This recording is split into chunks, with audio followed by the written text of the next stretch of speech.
সবচেয়ে বেশি আত্মমর্যাদা আল্লাহ রাব্বুল আলামিনের জাতে পাকের। তাহলে তিনি কিভাবে আমাদের এই সোহাবের এগুলো নেবেন? মুর্শিদ ভর্তি মানুষ আমরা তাসবিহ পাঠ করছি, আমাদের তাসবিহ সেই তাসবিহ হচ্ছে না যে তাসবিহ আমাদেরকে কোয়ালিটিফুল নামাজ উপহার দিতে পারে। আমাদের নামাজের ক্ষেত্রে যে ত্রুটিটা সবচেয়ে বেশি এবং প্রকট, সেটা হলো আমাদের নামাজের মধ্যে বেশিরভাগ মানুষই আমরা তাড়াহুড়ো করি। আমাদের নামাজের মধ্যে ধীরস্থিরতা খুব কম। নামাজ নিয়ে যদি আমরা এখানে যত মানুষ আছি সবাইকে একটা করে ফর্ম দেওয়া হয় বা কাগজ কলম দেওয়া হয় যে আপনি আপনার নামাজের কোন জায়গাটা নিয়ে আপনার স্যাটিসফ্যাকশন নাই, আপনি কোন জায়গাটা নিয়ে আপনার অভিযোগের জায়গা, নিজের প্রতি নিজের অভিযোগ যে আমার নামাজের এই জায়গাটা নিয়ে আমি তৃপ্ত না, তাহলে আমার মনে হয় বেশিরভাগ মানুষই বলবেন মনোযোগ নাই আমাদের। আমি কি সঠিক বলেছি? আমাদের মনোযোগ নিয়ে আমাদের সবচেয়ে বেশি অভিযোগ নিজের ব্যাপারে, যে আমি নামাজ পড়ে আসলে মনোযোগটা থাকে না, অন্যদিকে মন চলে যায়। এই অভিযোগটা যথার্থ এবং এই অভিযোগ থাকা উচিত, কিন্তু আমরা আমাদের নামাজে যে পরিমাণ তাড়াহুড়ো করি, ওই তাড়াহুড়ো করাটা নামাজের কোয়ালিটিকে যতটা নষ্ট করে দেয়, এই মনোযোগহীনতার চাইতে সেটা অনেক বেশি ক্ষতিকর আমাদের জন্য, সেটা আমরা অনেকে জানিও না। নামাজের যে ফরজ আছে, নামাজের যে ওয়াজিব আছে, এটার তালিকা আছে না? কতগুলো ফরজ, কতগুলো ওয়াজিব, আর কতগুলো সুন্নাহ।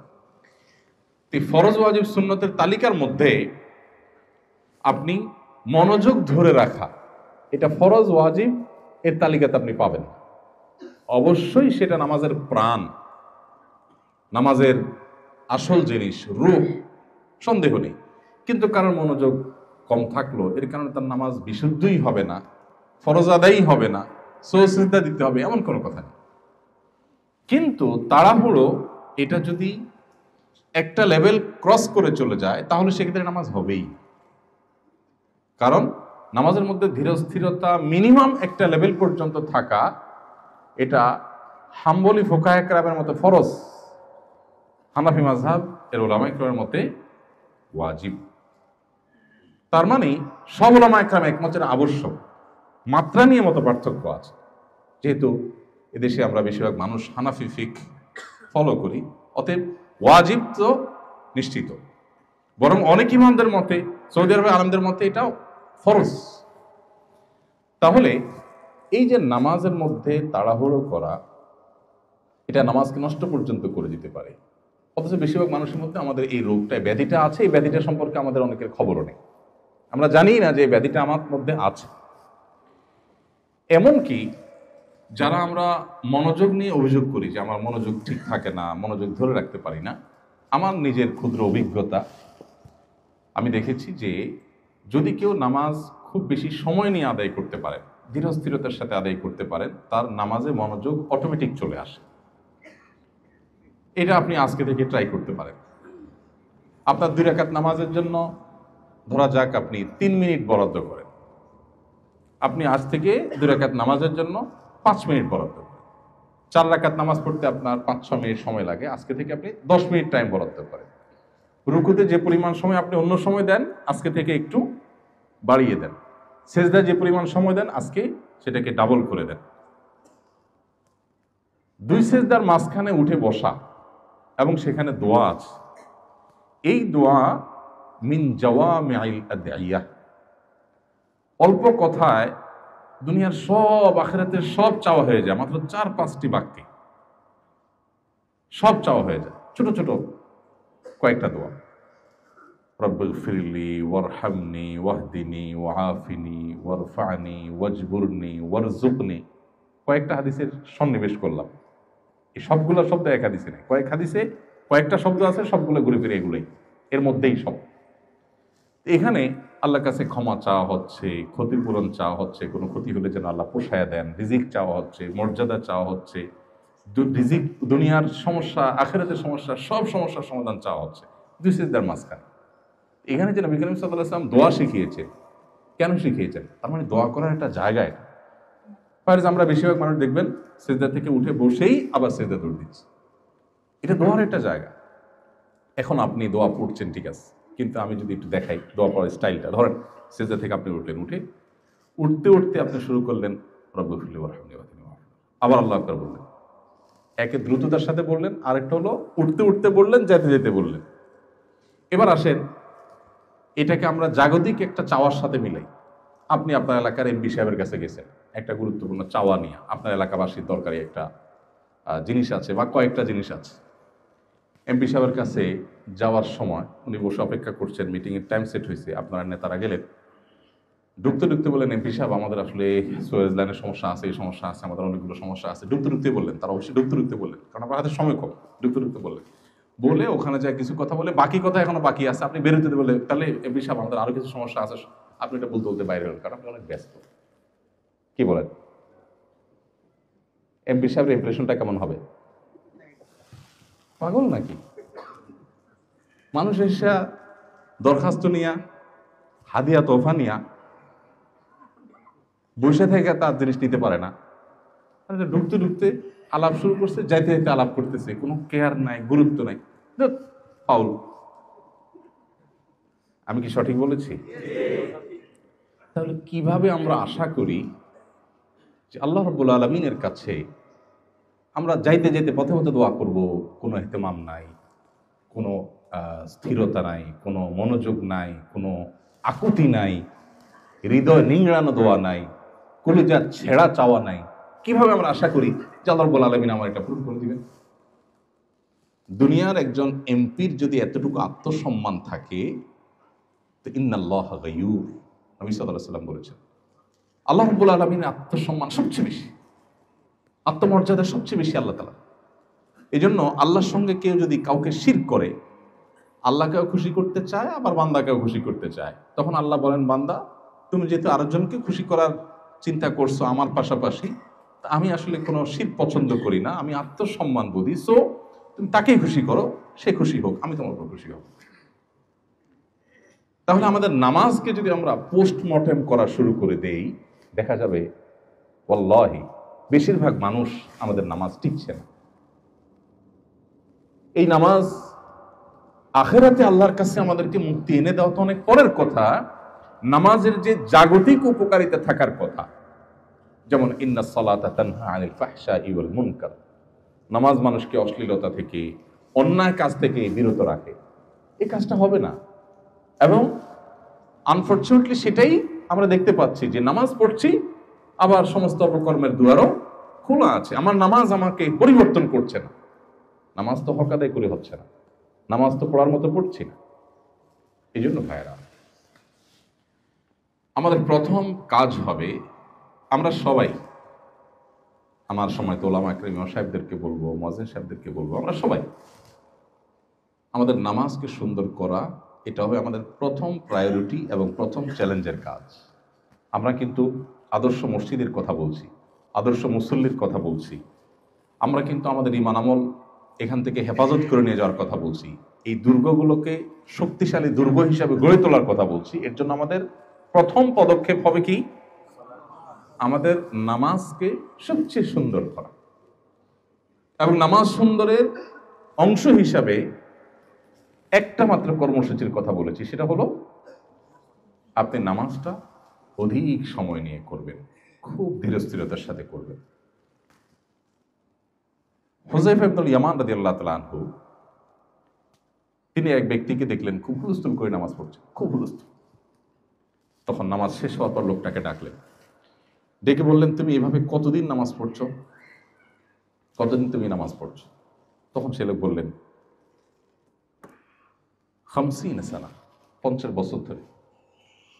হয়তো ইসলাম গ্রহণ করার আগে থেকেও তো মক্কার মানুষ, মুশরিকরাও তো নামাজ পড়তো, তাদের নামাজের ধরন ধাঁচ ভিন্ন ছিল, হয়তো মক্কা ও তাসদিয়া ছিল কোরআনের ভাষায়। যাই হোক, তো দীর্ঘদিন পর্যন্ত তিনি নামাজ পড়ছেন। তখন হুযায়ফা ইবনুল ইয়ামান রাদিয়াল্লাহু তাআলা তাকে বললেন, ওয়াল্লাহি, আল্লাহর শপথ করে বলছি, এই যে তাড়াহুড়ো নামাজ যেটা তুমি পড়লা, এই নামাজ নিয়ে যদি তুমি দুনিয়া থেকে যাও, তাহলে তুমি মুহাম্মদ সাল্লাল্লাহু আলাইহি সাল্লামের শরীয়ত এর উপরে প্রতিষ্ঠিত থেকে তোমার মৃত্যু হলো না। তোমার এই নামাজ মুহাম্মদ সাল্লাল্লাহু আলাইহি সাল্লামের নামাজ নয়। আরেক ব্যক্তি নবী করিম সাল্লাল্লাহু আলাইহি সাল্লামের সময় মসজিদে নববীতে প্রবেশ করলেন, করে তিনি দুই রাকাত নামাজ পড়লেন, হয়তো মসজিদে ঢোকার নামাজ ছিল, তাহিয়াতুল মসজিদ, অথবা ফরজ নামাজ হয়তো পরে আসছেন, আদায় করছেন, নামাজ পড়ছেন। নামাজ পড়ে নবী করিম সাল্লাল্লাহু আলাইহি সাল্লামকে এসে সালাম দিলেন। নামাজটা পড়ে নবীজি বসা ছিলেন, এসে তাকে সালাম দিলেন। সালাম দেওয়ার পর নবী সাল্লাল্লাহু আলাইহি সাল্লাম সালামের জবাব দিলেন। জবাব দিয়ে বললেন, ইরজা ফাসাল্লি ফাইন্নাকা লাম তুসাল্লি, তুমি যাও আবার নামাজ পড়ো, কারণ তোমার নামাজ হয়নি। বেচারা উঠে গিয়ে আবার নামাজ পড়লেন, পড়ে এসে আবার সালাম দিলেন। নবী সাল্লাল্লাহু আলাইহি সাল্লাম এবারও সালামের জবাব দিয়ে একই কথা বললেন, যাও তুমি নামাজ পড়ো, তোমার নামাজ হয় নাই। ভদ্রলোক আবারও গেলেন, যে তিনি আবারও নামাজ পড়লেন, পরে আসলেন, এসে আবার নবী সাল্লাল্লাহু আলাইহি সাল্লামকে সালাম দিলেন। নবী সাল্লাল্লাহু আলাইহি সাল্লাম এবারও একই কথা বললেন, 3 বার নামাজ পড়লেন। এখানে একটু থামি, আমি এই কথায় আসবো, এই জায়গাটায় আসবো, মাঝখানে একটু এখান থেকে একটা শিক্ষা নিয়ে নিই। এই ঘটনা যদি আমাদের সাথে ঘটতো, ধরেন নবী করিম সাল্লাল্লাহু আলাইহি সাল্লামের সময়ে আমরা 2 রাকাত নামাজ পড়ে এসে সালাম দেওয়ার পর বললেন যে তোমার নামাজ হয়নি, আবার পড়ো। পড়লাম, পড়ে আসলাম, আবার সালাম দিলাম, তিনি আবারও পাঠাইলেন, আবার পড়ে আসলাম, আবারও পাঠাইলেন। 3 বার এভাবে নামাজ পড়লেন সেই ব্যক্তি। আমাদের সময় যদি হইতো আমরা কি করতাম বলেন তো? মানে একটু আমরা করি, কি হতে পারতো? হ্যাঁ, বিরক্ত হইতেন, বিরক্তি বোধ করে কি করতেন? একটা রিপ্লাই তো আসতো, সেটা কি হতে পারতো? হ্যাঁ হ্যাঁ, না সংঘর্ষ হলো, আল্লাহ রসুল যেহেতু ডাইরেক্ট সংঘর্ষ হয়তো হতো না। ইয়েস, কিভাবে পড়বো, এই যে সঠিক। আমরা হলে বলতাম আপনি আমাকে বলে দিলেই তো হয়, আমার এতবার নামাজ পড়াচ্ছেন, কি সমস্যা, সমস্যাটা কি? আপনি আপনার হুজুরকে দিয়ে চিন্তা করেন, আপনার ইমাম সাহেব যদি আপনাকে এই কাজটা করেন, আপনি কি করবেন? বলবেন হুজুর আপনি আমার সোজা বলে দিতে পারতেন, এত আর বলার দরকার কি, আপনি বলছেন না কেন? নবী করিম সাল্লাল্লাহু আলাইহি সাল্লামের শিক্ষাদান পদ্ধতি নিয়ে বহু গবেষণা হয়েছে পৃথিবীতে, বহু পিএইচডি হয়েছে। আপনারা একটা হাদিস শুনবেন, সম্ভবত আবু যর গফার রাদিয়াল্লাহু তাআলার সাথে নবী সাল্লাল্লাহু আলাইহি সাল্লাম বের হয়েছেন। শীতকালে গাছের পাতাগুলো সব গোড়া বোটা একেবারে নরম হয়ে থাকে, একটু না দিলে ঝরে পড়ে। তো নবী সাল্লাল্লাহু আলাইহি সাল্লাম তাকে নিয়ে ফজরের পরে বের হলেন। এরকম একটা গাছ, এর পাতা সবগুলো পেকে আছে, ঝরে পড়বে। আমাদের দেশে তো শীতের সময় খুব বেশি ঝরে পড়ে না, ইউরোপে, পৃথিবীর অন্যান্য দেশে, যে ঠান্ডা প্রধান দেশগুলোতে, জাপানে, কোরিয়াতে, অন্যান্য দেশে যারা গেছেন তারা জানেন যে শীতের সময় গাছের শুধু ইয়েটা থাকে, কঙ্কালটা থাকে, ডালগুলো থাকে, পাতা সব পড়ে সাফ হয়ে যায়, আবার নতুন পাতা গজায়। তো নবী সাল্লাল্লাহু আলাইহি ওয়াসাল্লাম এরকম প্রচন্ড ঠান্ডা, পাতাগুলো সব ঝরে পড়ার জন্য প্রস্তুত হয়ে রয়েছে, 2-4টা পড়ছে, উনি গাছটা ধরে জোরে ঝাঁকুনি দিলেন, সব পাতাগুলো পড়ে গেল, সামান্য কিছু হয়তো ছিল।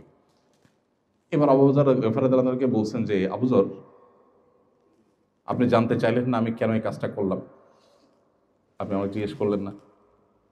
এবার আবু যর গফার রাদিয়াল্লাহু তাআলা বলছেন, রাসূলুল্লাহ কেন করেছেন? তখন নবী সাল্লাল্লাহু আলাইহি ওয়াসাল্লাম বলেছেন, এই যে গাছের পাতাগুলো নাড়া দিলাম আর সব ঝরে পড়ে গেল, কোন আল্লাহর বান্দা যখন 5 ওয়াক্ত নামাজ সময় মতো সুন্দর করে সঠিকভাবে আদায় করেন, তার ছোটখাটো গুনাহগুলো এইভাবে ঝরে একদম সাফ হয়ে যায়। আমরা যদি হতাম হয়তো বলে বসতাম, এই কথাটা আপনি শুরুতে বললেই তো, আপনি আগে ঝাড়া দিলেন, এরপর বললেন আমি কেন ঝাড়া দিলাম তুমি জিজ্ঞেস করলে না, তারপর আমাকে উত্তর দিলেন। যারা টিচিং মেথড নিয়ে গবেষণা করেন সারা ওয়ার্ল্ডে, নবী করিম সাল্লাল্লাহু আলাইহি ওয়াসাল্লাম এক একটা হাদিস নিয়ে হাজারো পৃষ্ঠার বড় বড় থিসিস এবং গবেষকদের গবেষণা আইটেম এখানে আছে।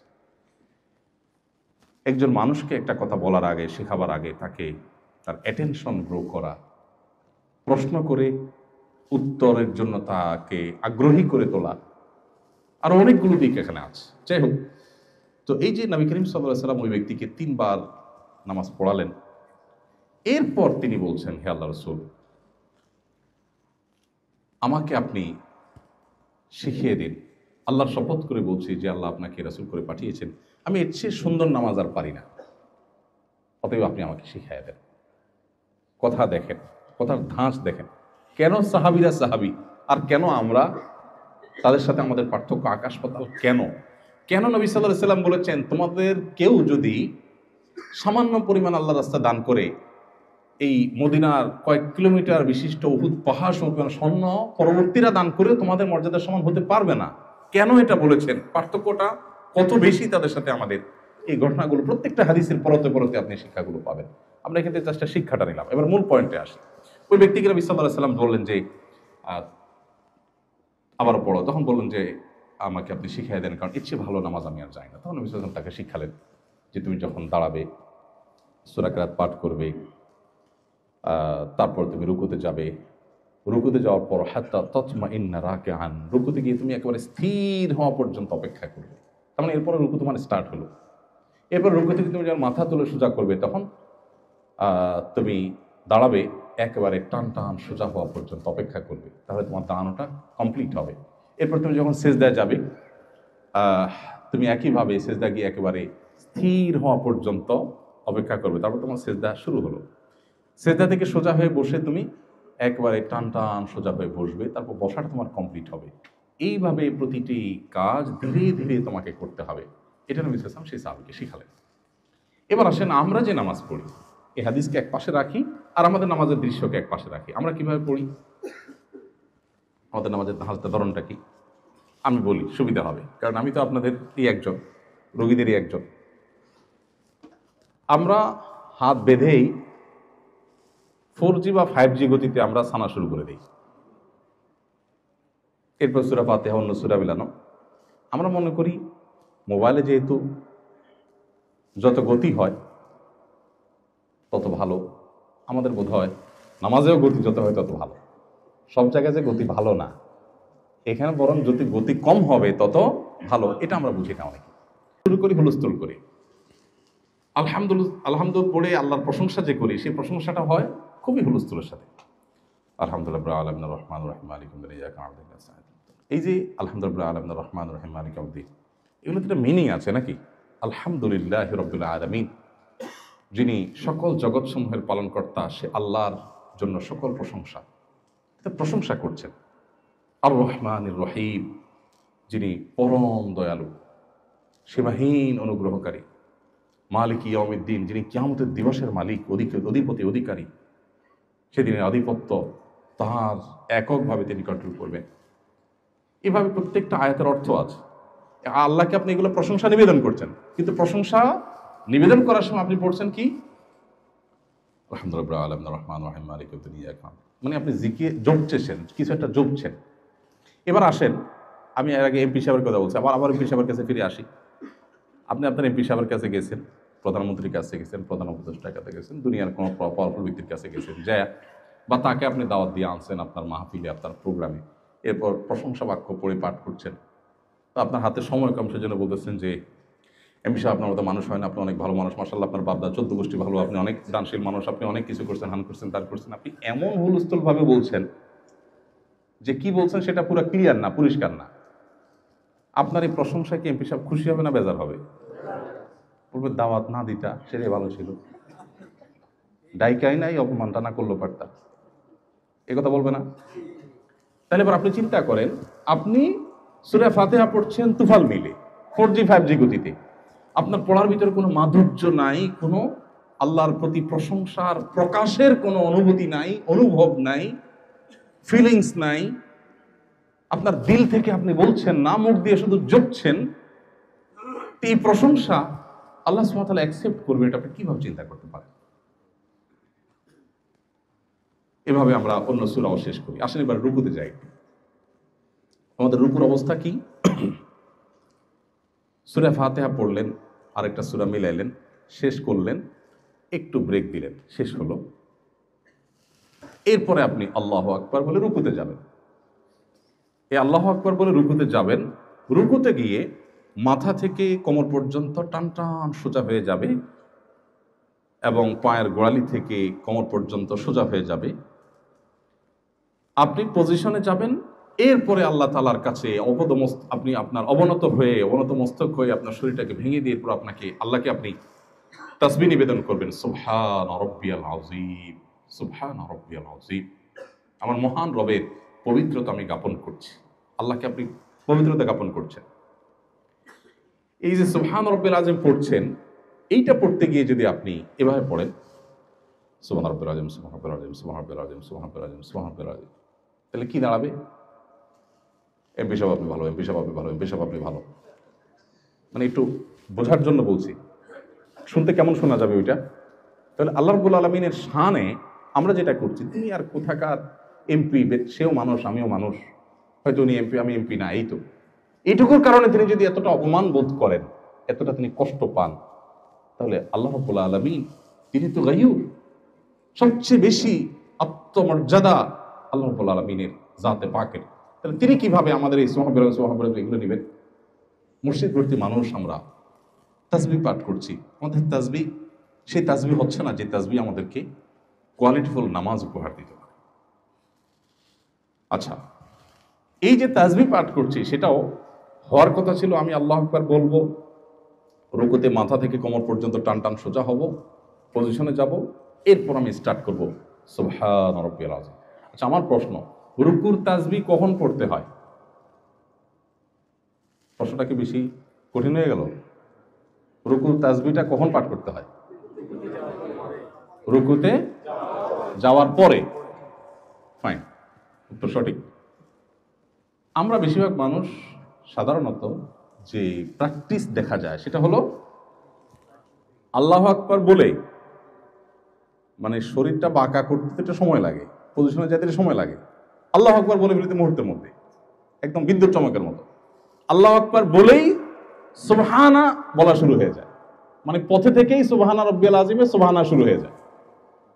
রাব্বিয়াল আযীম হয়তো পজিশনে যাওয়ার পরে হয়, তাইলে প্রথম তাসবির অর্ধেক পথে আর অর্ধেক পজিশনে, দ্বিতীয় তাসবিহটা হয়তো পজিশনে হয় হুলস্থুল বিদ্যুৎ গতিতে, আর 3 নম্বর তাসবিহটা আবার সুবহানা বলে শুরু করে মাথা সোজা করতে করতে, তাহলে যাওয়ার পথে এক তাসবিহ, আসার পথে এক তাসবিহ, মাঝখানে এক তাসবিহ। তাহলে তাসবিহটা কি রুকুতে হলো না পথে হলো? আমি কি বুঝাতে পারছি? আপনি দরখাস্ত জমা দেওয়ার কথা এমপি সাহেবের অফিসে, আপনি পথে দেখে বলতেছেন ভাই এই যে দরখাস্তটা, কেমন হবে জিনিসটা? পথে যদি দরখাস্ত জমা দেন, সে দরখাস্ত কি অ্যাকসেপ্ট হওয়ার কথা?